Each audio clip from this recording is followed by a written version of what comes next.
Hey guys, welcome to Talking About Sports with Rahman.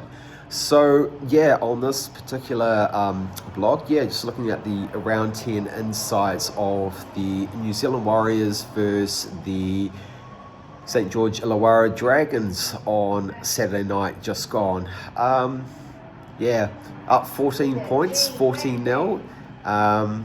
At half-time, and the boys basically only scored that field goal on the bank of Luke Metcalf. So I don't know where to actually start. That game was definitely a game that the boys were pumping on the points in the first half, and then they basically just took the foot off the pedal in the second half and allowed St. George back into the game. They scored 3 tries, St. George. Unfortunately for Val Holmes, he just wasn't able to convert the tries. They were actually quite hard kicks, etc. With 5 minutes to go, 15-14, Val Holmes missed that field goal to take it to golden point, and the Warriors held on for another gritty win.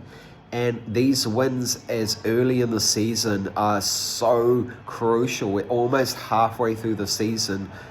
Within the next 3-4 weeks, we'll be halfway there. And to start the season 7-2 is the best record for the New Zealand Warriors since 2002. So, the last 23 years, they've just been, up and down, etc. In 2018, they started off with a fantastic start to the season, but they've just topped it 7 years later with a 7-2 start.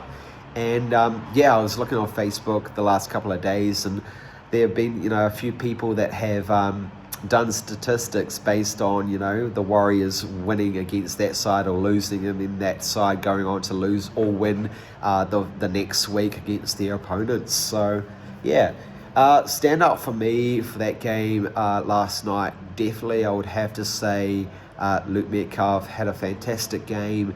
There was also Chance who, played through a bit of a niggle in the second half.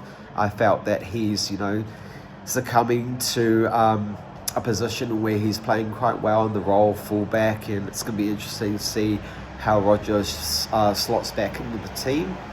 Stand up for me also, I will say Pompey had a really good game.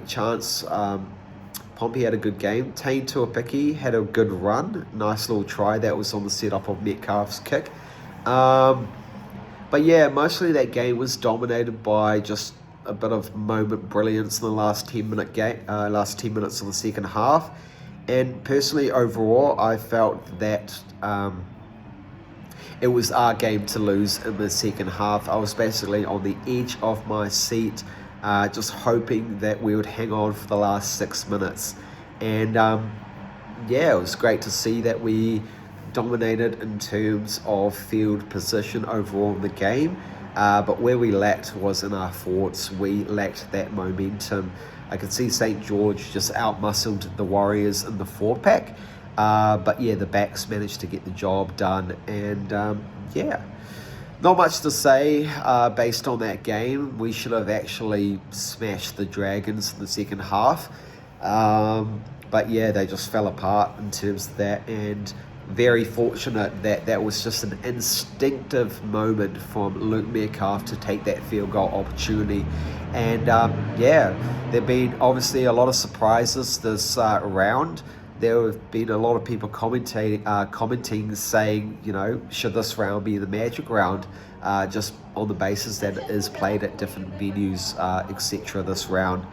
In other news, it was a bit of a worry to see if the Dragons were going to be the other team to come back down from a deficit at halftime, because you had the Dolphins come back, you had the Titans, you had the Rabbitohs, you had the Cowboys draw that game with Panthers right at the end, and also the Bulldogs coming back down from 20 points. So it's a bit of it was definitely a round of comebacks, but very fortunate that the Warriors was not that team that lost due to being up 14-0 at half-time. 14-4 at half-time. They were up by 10 points.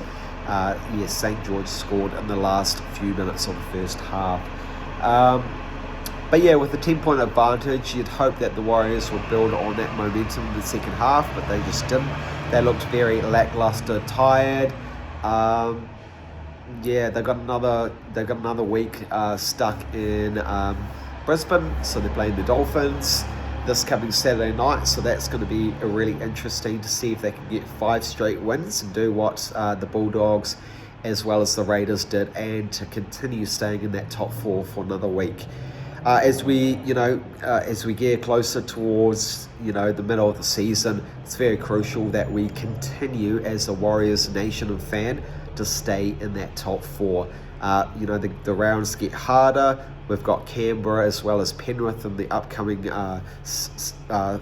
to 6 weeks. So those will be 2 crucial wins, especially with Penrith on the rise, only 3 points out from the top 8. So yeah, it's going to be really interesting to see how that goes. In other news, we've also got the NBA currently going at the moment. The round 2 of the conference semis. So next Celtics, you've got the Pacers, Cavaliers, Nuggets, OKC, and Warriors, Timberwolves. So that's also in other news, and I'll upload a video once it gets closer towards the conference finals. Too good, guys. Have a good afternoon, and look after yourselves. Up the Wars.